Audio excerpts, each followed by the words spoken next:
voudrais rajouter cette semaine un petit passage particulier sur les événements actuels où on assiste à quelque chose qui est vraiment le signe évident qu'on est très proche de la délivrance. Nous savons que les États-Unis, Joe Biden, a décidé de bloquer l'envoi d'armes à Israël, faire une sorte d'embargo sur les armes à Israël. Et ce qu'il a oublié, Joe Biden, et il va le payer très cher, c'est ce que tous ceux qui ont voulu faire du mal au peuple d'Israël l'ont payé cher. Je vais vous raconter d'abord ce qu'a dit le Chafetz Chaim à son époque, juste avant la chute du dernier tsar de Russie. Le dernier tsar de Russie, qui était un antisémite notoire, qui avait une haine contre le peuple juif, lorsqu'un des jeunes gens qui habitait en dehors de la Russie était venu étudier en Russie dans la yeshiva du Chafetz Chaim, il l'a fait arrêter et il a été accusé d'espionnage, alors que c'était complètement faux, et condamné à 10 ans de prison. Lorsqu'il arrive aux oreilles du Chafetz Chaim, il a dit, ils le condamnent à 10 ans de prison, mais ils sont sûrs que leur règne va durer 10 ans. Qui dit qu'il va durer même 10 mois, qui dit qu'il va durer même 10 semaines, et qu'effectivement, dans les semaines qu'on suivi, le tsar, finalement, non seulement qu'il a été renversé, mais il a été même lui et toute sa famille ont été assassinés.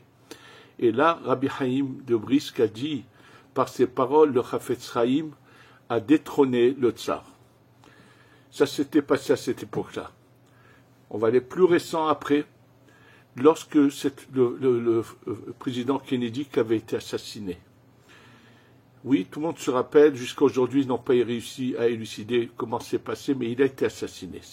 Sachez que juste quelques jours avant, le président Kennedy en question avait décidé d'imposer à l'État d'Israël de rouvrir ses frontières et de laisser rentrer tous les Palestiniens qui étaient en Cisjordanie, dans la région de Gaza, et ainsi de suite, et ce qui mettait en péril l'État d'Israël, qui était encore jeune, qui n'avait pas encore une grande population, c'était vraiment un grand danger. Et lorsqu'on est parti en parler au Rav Salman Moutsafi, grand tzaddik, grand mekoubal, zecher tzaddik vekadosh livracha, et on lui a dit que voilà ce qui se passe. Tous les vendredis soirs, le Rav Salman Moutsafi se réunissait dans un Bet Knesset qui se trouve pas loin du Kollel, ici à peu près une 50aine de mètres d'ici, dans cette rue où se trouve actuellement le Kollel, Rehov David Yalin, au coin de Rehov Aturim, il y a un Bet Knesset qui s'appelle Oel Rachel. Et le vendredi soir, en général, le Rav Salman Moutsafi allait là-bas et donnait un cours de Torah. Ce vendredi soir, avant la mort avant l'assassinat de Kennedy, il a réuni ceux qui sont venus, il a ensuite fermé à clé, il leur a interdit de raconter ce qu'il a fait. Donc il a fait quelque chose, et bien sûr je me souviens, moi j'étais enfant, quand le dimanche matin, dans la presse, on venait d'annoncer l'assassinat de Kennedy. Et lorsqu'on l'a dit au Rav Salman Moutsafi, il a dit, mais bien sûr, Dieu ne laisse pas impunis ceux qui veulent faire du mal au peuple d'Israël.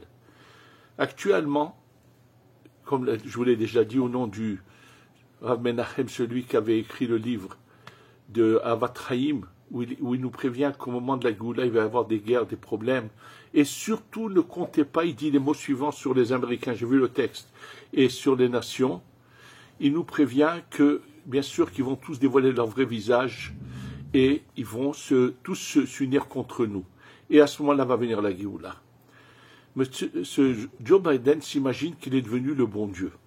Il a tout d'un coup prend en pitié les Gazaouis, ces barbares, ces criminels, ces violeurs, ces gens qui ont aucune moralité, qui ont une haine contre le peuple juif, qui ont cherché à nous faire du mal, et ils se sont attaqués à des civils d'une manière ignoble, des barbares vraiment, à part tout ce que ces pauvres malheureuses femmes qui ont, avant d'être tuées, ou même celles qui sont encore en vie, qui sont restées en vie, qui ont subi leurs atrocités, et lui décide de vouloir les protéger, Et tout d'un coup, il se retourne contre nous. Il veut faire un embargo sur les armes. Il oublie qu'il y a un Dieu sur terre, que lui, il n'est pas le bon Dieu, et que celui qui s'attaque aux enfants de Dieu, le peuple d'Israël, qui sont les enfants d'Hachem, Béni Bechori Israël, c'est mon fils aîné, le peuple d'Israël, c'est ce que Dieu dit à Moshe Rabbeinu, nous dit, il oublie que Dieu va faire justice. Et qu'on est dans cette période du Homer, il y a un psaume en forme de candélabre, et tous les soirs correspondent à un mot de ce psaume. Et dans ce psaume, au milieu de la branche centrale, le premier mot, c'est le mot Yismechu, ils se réjouiront. Et ce mot-là correspond à toujours le 5 Iyar, jour où l'État d'Israël a été créé. Ils se réjouiront. Sachez qu'on va bientôt se réjouir en voyant la perte de Joe Biden.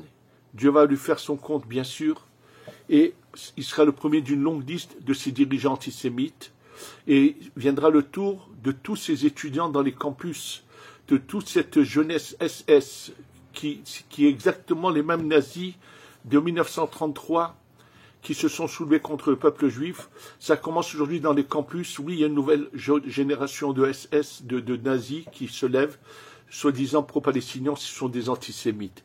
Il faut qu'ils sachent que tous vont donner des comptes, que bientôt le Mashiach arrive, nous délivre incessamment, et tous seront jugés, et tous ceux qui auront voulu du mal au peuple juif, tous ces antisémites paieront.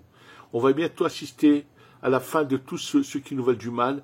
Ça va commencer certainement par Joe Biden, et ça va aller par d'autres dirigeants encore, et assister à la destruction de tous nos ennemis, avec la venue de la Géoula Shlema Shtavo, Bimera B'Yamenu, Amen, et on va bientôt vraiment se réjouir de notre délivrance. Amen ve Amen.